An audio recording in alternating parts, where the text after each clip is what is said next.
खुलुमबाय स्टुडिअ दं आं किरिकां ब्रह्म बाक्सा जिल्ला एबसुनि बानजायनायाव बाक्सा सालबारिनि सालबारि फरायसालिमायाव सालबारि महकुमानि बेन्दोंआव थानाय फोरोंगिरिफोरजों जर'खा सावरायलायनाय हाबाफारि खुंदों।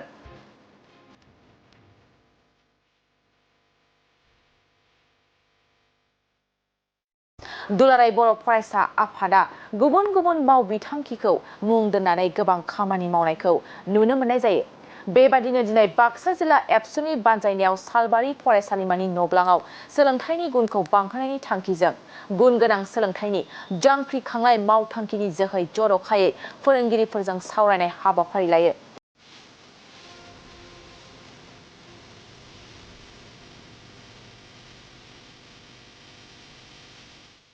बे हाबाफारियाव फरायसालिमाफोरनि फोरोंगिरिफोरजों फरायसालि फोरोंगिरिनि आंखाल आरो फरायसाफोरनि सायाव गुवारै सावरायलायनाय जायो आरो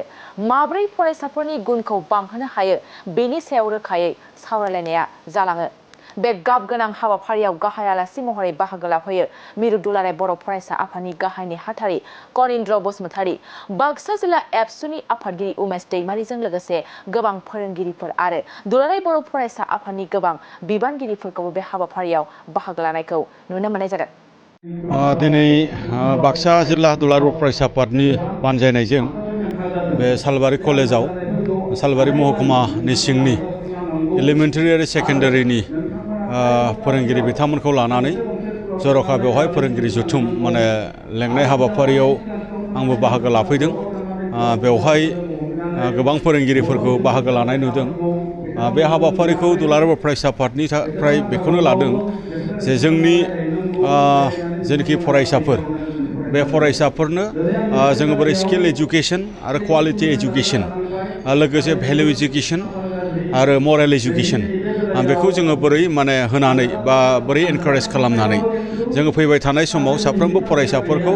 जोङो सासे सुबुं सम्पद हिसाबै जोङो दानो हायो बेनि नोजोर आरो थांखिखौ लानानै दिनैनि बे टिचार्स मिटखौ जोङो लादों आरो बे टिचार्स मिटआव जोङो बेखौनो सावरायदों जे फोरोंगिरि आरो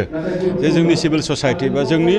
जातीय संगठन एबसु बा बर' थुनलाइ आफाद बा जोंनि टिचार कमिउनिटि जथायै जोङो फरायसालियाव नुजानाय माखासे जेंनाफोर बा फरायसाफोरनो जिखिनि मोनसे सोलोंथाइ होनो थांनायाव जिखिनि जेंनाफोर बै जेंनाफोरखौ फोरोंगिरिफोरा सानफ्रामबो मोगा मोगि जाबाय थायो आरो मोगा मोगि जाबाय थानायनि गेजेरजों बिथांमोना प्रब्लेम्सखौबो मिथिगौ आरो बिथांमोननि प्रब्लेम्सखौ माखासे जोङो खोनासंनायनि गेजेरजों जोङो एक्सेन्ज खालामलायनायनि गेजेरजों बोरै जोङो जयेन्ट रिपर्टनि गेजेरजों जोङो बेखौ बोरै समाधान खालामनानै फरायसाफोरनि सोलोंथाइ लानाय बा टिचिं लार्निंआव जेबो उसुबिदा जायैबायदि जोङो मोनसे थासारि खालामनो हायो नामा आरो बे सावरायनायनि गेजेरजों जिखिनि जोङो समस्या मोनगोन बे समस्याखौ समाधान खालामनांगौनि थाखाय सरकारनि फारसेसिम जोङो खावलायहरनो बा दाबि दैखांहरनाय बे माखासे नोजोर आरो थांखिफोरखौ लानानै जोङो दिनैनि बे टिचार्स मिट जिखिनि हाबाफारि बेखौ लाबाय थादों। बेखौ गुबुन गुबुन जायगाफ्राव लाबाय थादों थिग बेबायदिनो दिनै बाक्सा जिल्लायावबो लादों। थारैनो बे मोनसे जयेन्ट मोनसे डिसकासननि गेजेरजों जयेन्ट मोनसे आइडिया एक्सेन्ज खालामनायनि गेजेरजों फैबाय थानाय समाव जोङो जे जोंनि क्वालिटि एजुकेसन होनो थांनाय बा स्किल एजुकेसन होनो थांनाय बे मोनसे जे जोंनि थांखि बेखौ जोङो हाफुंगोन होननाय जोंनाव मोनसे मिजिं दं। गोजोन्थों। जिहेतु गुदि फरायसालिनि फोरोंगिरिफ्रा बुंदों सासे फोरोंगिरिजों जिहेतु एलपि स्कुलखौ फोरोंहोनो हायोबा साबा फोरोंगिरि मोनोबा मोजां जागोन होननानै बुंदों आरो लोगोसे दुलाराय बर' फरायसा आफादखौ नारसिनोबा मोजां जागोन। दा बे बेलायाव जों दुलाराय बर' फरायसा आफाद हिसाबै जेब्ला RTE एक्ट जेब्ला फोसावदों बा जोंनि हादराव फैदों बै RTE आव बुंदों जे 30:1 बे 30:1 खौ जों दुलाराय बर' फरायसा आफादा गिबियाव जेरैबायदि जों अफस खालामदोंमोन बे 30:1 जेनाखि मोनसे कनसेप्ट बा RTE आ थिनानै होनाय जिखिनि मोनसे खान्थि बेखौ जोङो दिनैबो गनाया। मानो होनबा प्राइमारि स्कुल बा एलपि स्कुलाव बेवहाय नोङो नार्सारिनिफ्राय लानानै क्लास 5 सिम बेवहाय क्लास जायो आरो बेवहाय साबजेक्टआ गोबां जायो क्लासआबो बेवहाय गोबां दङ बेवहाय सासेल' फोरोंगिरिया फोरोंनो हाथाव बियो माब्लाबाबो नंखाया। दा बेखायनो साबा नांगौ 6 जन नांगौ बे बाथ्राखौ आङो बुंनो नागिराखै दुलाराय बर' फरायसा आफादनिफ्राय नाथाय दुलाराय बर' फरायसा आफादा बेखौ बुङो जे जोङो 30:1 जेनाखि मोनसे कनसेप्ट RTE जोङो बेखौ गनायनो हाया। मानो होनबा बेवहाय साबजेक्ट लोगोसे स्टुडेन्टसफोरनि जिखिनि अनजिमा बेखौ नायनानै बियो जानांगौ बियो जेनाखि जोंनि स्टेन्डिं जे जोंनि डिमान्ड जोङो बेखौ जोङो बुंबाय थादों बे हाथावना नंखाया। फोरोंगिरिफोरनि जिखिनि जे 30:1 खौ गनायनो हाया जोंबो बे एखे इस्युआव जोंबो एकमत गोजोन्थों। जिहेतु बाक्सायाव माखासे कलेजफोरा प्रभिन्सियेलाइज जायासै 6.3 आव दा मा बाक्सायावल' नङा गुबुन गुबुन जायगायावबो माने माखासे माने कलेजफोरा प्रभिन्सियेलाइज जाबावनो गोनां दङ जायखौ दुलाराय बर' फरायसा आफादा 6.3 मोनसे दफानि गेजेरजों जोङो नाजाबाय थादों। जोंनि बिटिआरनि सिङाव 26 नाम्बार्स अफ माने भेन्सार कलेज दङमोन आरो बे 26 नाम्बार्स अफ भेन्सार कलेजनि गेजेराव 10 कलेजखौहाय आसाम सरकार बे बिटिसि सरकारा बेखौ खालामग्रोबाय। दा बे थासारिखौ जों आसाम सरकारखौ जोङो नारसिनबाय थादों लोगोसे दिनै मा होनदों बिटिसि सरकारखौबो जोङो नारसिनबाय थादों बिथांमोना बेखौ पेस वाइसआव खालामगोन होननानै जोंनो मिथिहोदों।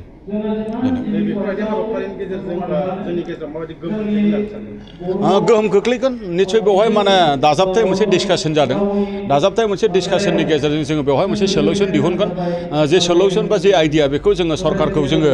नारसिनगोन सरकारनि धोरोमनिफ्राय सुफुंनो गोनां खामानिया सरकारा सुफुंनांगोन बिनि थाखाय जोङो स्ट्रंलि बिनि थाखाय दाबिखौ जोङो होबाय थागोन आरो फारसेथिं जोंहा होमवर्क बा जों सिभिल ससाइटि दिनै बाक्सा जिल्ला दुलाराय बर' फरायसा आफादा आदब आरो गुन गोनां सोलोंथाइ जांख्रिथायनि मावथांखिजों सालबारि महकुमानि सिङाव थानाय एलपि एमइ आरो गोजौ फरायसालि आरो जौसिन फरायसालिनि फोरोंगुरु सारमोनखौ लानानै बेहाय सावरायनाय मोनसे हाबाफारि खुंनाय जादों सालबारि फरायसालिमानि न'ब्लाङाव आरो बेवहाय गाहाय आलासि महरै मिरु दुलाराय बर' फरायसा आफादनि मानगोनां गाहाय नेहाथारि कनिन्द्र बसुमतारी बिथाङा बेवहाय बाहागो लादों आरो एलपिनिफ्राय लानानै हाई सेकेन्डारिसिम फोरोंगिरि सारमोना बेवहाय फैनानै बाहागो लादों। दुलाराय बर' फरायसा आफादनिफ्राय जे आदब आरो गुन गोनां सोलोंथाइनि मावथांखि बेखौ फोसावनायजों लोगोसे जिहेतु फोरोंगिरि सारमोना फोरोंगिरि मेडाममोना जिहेतु बिनि बिबानगिरि बिथांमोनाबो साफा साफा माने गुन गोनां सोलोंथाइ होनायनि जिहेतु बिबानखौ मावफुंबाय थादों दा बेवहाय गोबां फरायसाफोरा दिनैसिमबो नांगौ बायदि गुन गोनां सोलोंथाइ मोननो हायै आरो गोबां गुदि फरायसालिफोराव बर' बिजोंनि गुदि फरायसालिफोराव फरायसाफोरा खमायलांनाय बेजों लोगोसे आखल आखु दानाय दिनैनि थासारियाव जोंनि लाइमोनफोरनि जेरैबायदि थासारि फरायसाफोरनि बे फरायसाफोरखौ जुदि नायोबा बिखेखय 9, 10, 11, 12 बे समनि फरायसाफोरा गोबां माने गाज्रि समाज बेरेखा खामानियावबो माने लोब्बा लानाय बा जौ जुवा ड्राग्स इभेन माने जे आइजोफोरा बा हिन्जावसा फरायसाफोरा गुबुन हौवाफोरजों थांफानाय फैफानाय बेबायदि थासारियाबो दिनैनि समाव नुजादों। दा बेनि थाखायनो बेखौ बोरैहाय समाधान खालामनो हायो बेखौ बोरैहाय होबथानो हायो जोङो दुलाराय बर' फरायसा आफाद गोजायै बेखौ हाफुंनाय नङा। दा बेनि थाखायनो समाजनि सासे गुदि माने फरायसालिनिफ्राय लानानै गोजौ फरायसालि जौसिन फरायसालि एबा फरायसालिमानि फोरोंगिरिजों लोगोसे फरायसा आरो गार्जेनफोरा बेहाय जेब्लायबो जड़ित थाफानांगोन। बेजों लोगोसे बाक्सा जिल्ला दुलाराय बर' फरायसा आफादा फैबाय थानाय समाव आगस्ट दाननि समाव फरायसाफोरजों थांनानै फरायसालियाव सावरायनाय बे हाबाफारिखौ लादों। बेजों लोगोसे 15 आगस्टनि सिगां बाइक रेलि माने बाइकनि हान्जा सुरनाय जायजों सांग्रांथि जों जौ जुवा ड्राग्स आरो बायदि समाज बेरेखा खामानिनिफ्राय सांग्रांथि थानांगौनि थाखाय मोनसे सांग्रांथि बाइक रेलि हान्जा सुरनाय आरो सेप्तेम्बर दानाव रायजो राजा गामि गामियाव थांनानै सांग्रांथि हैनाय बे हाबाफारिखौ जों थि खालामना लाखादों। बिनि सिगां जिहेतु फरायसालियानो जोंनि गुदि आखल आखु दानायनिफ्राय लानानै गुन गोनां सोलोंथाइ लानायनि थाखाय दा बे सोलोंथाइयानो जिहेतु गुदि फरायसालिना जिहेतु गुदि दा बेनि थाखायनो फोरोंगिरि सारमोनजों सावरायग्रोनांगौनि गोनांथिया दंथारो होननानै बाक्सा जिल्ला दुलाराय बर' फरायसा आफादा दिनै सालबारि महकुमानि बेन्दोङाव गोग्लैनाय फरायसालि फोरोंगिरि सारमोनखौ लानानै बेवहाय सावरायनाय जादों। गुदि फरायसालिनि फोरोंगिरिफोरा बुंदों एलपि स्कुलाव फोरोंगिरिनि जेंना दङ नाथाय दुलाराय बर' फरायसा आफादखौ नारसिननांगौ होननानै बुंबाय दुलाराय बर' फरायसा आफादनिफ्राय जाय फरायसालिफोराव सिंगल टिचार बा फोरोंगिरि गैलिया दा बेनि थाखाय फोरोंगिरि नांगौनि थाखाय सरकारजों नारसिननायाथ' सिगांनिफ्रायनो दंखायो। फारसेथिं सरकारनि माखासे आसनि बा माखासे खान्थिया 30:1 जोंनि फरायसालिफोरखौ फोजोबनायनि लामा दा बिनि हेंथा खालामनानै आरो फारसेथिं जे सरजाबनाय फरायसालि सरजाबनाय बेखौ दुलाराय बर' फरायसा आफाद आरो बर' थुनलाइ आफादा जथायै सावरायनानै बोसोरसे नङा बोसोरनै नङा बोसोरथाम बोसोरब्रैखौ माने दोनथ'होनाय जाबाय गभर्नमेन्टनिफ्राय नाथाय बेवहाय जोंहा सांग्रां जानांगोन दिनैसो जोङो सावरायलायनानै गभर्नमेन्टजों बेखौ लाखिदों गाबोन समफोर 30:1 जामारोब्ला बे बिटिआरनि थाखाय बे बर' मिडियामनि थाखायल' नङा एज ए आसाम हिसाबै बेखौ जिहेथु माने जाबसिननानै होगोन दा बेनि थाखाय गुबुना फालियोबा बर'आ मानो फालिनो हाया बे मोनसे सोंथिया फैबाय थागोन दा थेवबो सावरायनायनि गेजेरजों बर' बिजोंखौ जिहेथु 30:1 नङा बर' बिजोंखौ बांद्राय गुबुनफोरा फरायखाया जिहेतु 15 गेजेराव 15सा फरायसानि गेजेराव सासे फोरोंगिरि बेखौ सावरायनानै एसे थि खालामनाय बायदि जाबाय बेजों लोगोसे बिटिआरआव दा मोनसे माने भेरिफिकेसन सोलिगासिनो दङ एलपि एमइनि फोरोंगिरि थिसननांगौनि थाखाय जायफोर टेट पास जानानै थानाय बेजों जों आसा खालामदों एसेब्लाबो जेराव माने फोरोंगिरि गोनांथि जाथारनाय बेहाय थिसनग्रोनाय जाथों बेखौ जों खावलायनानै दोननाय जादों जेराव सिंगल टिचार जेराव फोरोंगिरि एखेबारे गैया बेवहाय थिसनग्रोनायखौ जाहाथे खालामगोरो बेनिफ्राय सरकारा माखासे पलिसि थागोन जाय पलिसिफोरा जोंनि थाखाय खाब जानाय नङा दा बेजोंबो जुजिनानै जोङो जुदि थांनो हायाब्ला जों खिन्थु गाव गावनो आरो फोजोबनायनि लामायावबो सहैगोन दा जोङो मोननै बिथिंथिं जोङो जुजिनांगोन मोनसे जाहैबाय सरकारा माला होयो बेखौ जुदि जों नेनानै थायोब्ला गावबो जुदि माने जोंनि गार्जेन जोंनि फोरोंगिरि जोंनि गामिनि रायजो राजा जोंनि गौथुमफोर आरो फोरोंगिरि जथायै फरायसा लाखिनाय आरो गुन गोनां माने सोलोंथाइ होनायखौ जि एसे दं बेजोंबो जुदि जुजिनाय गैयाब्ला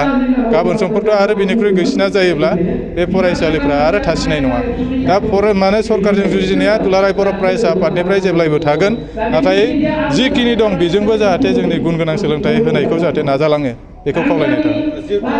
सोरखारि फरायसालिफ्राव फरायसाफोरनि अनजिमाया खम बबे प्राइभेट स्कुलफोरनि मोनसे गोहोम खोख्लैनो हागोन नामा फरायसा खम जानायनि गोबां बिथिङाथ' थाबाय दा बे जे सरकारि फरायसालिनि जे फरायसाफोर खम जालांनाय बे थासारिया जोङो बेखौ बिजिरनानै नुदों बेवहाय गोबां बिथिं दङ बेवहाय फोरोंगिरिनियावबो एसेबाबो माबा मोनसे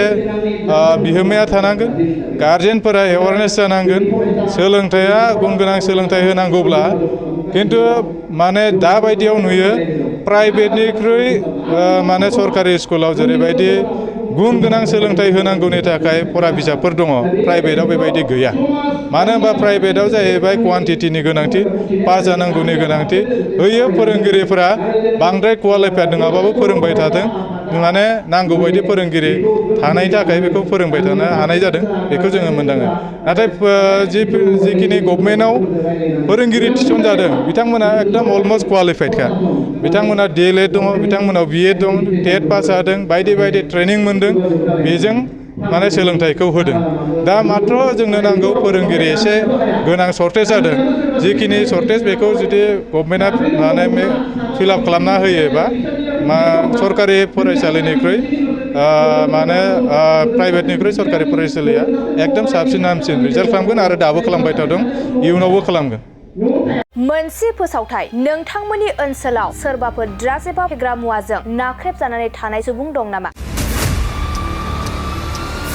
जुदि नोंथांमोननि ओनसोलाव सोरबाफोर ड्राग्स एबा फेग्रा मुवाजों नाख्रेबजानानै थानाय सुबुं दं अब्ला नोंथांमोननि थाखाय मोनसे मोजां खौरां ड्राग्स एबा फेग्रा मुवाजों नाख्रेबजानानै थानाय सुबुंफोरखौ फाहामथाय होनो थाखाय नोंथांमोननि गेजेराव लानानै फैदों मोनसे रिभाइभ रिहाबिलिटेसन सेन्टार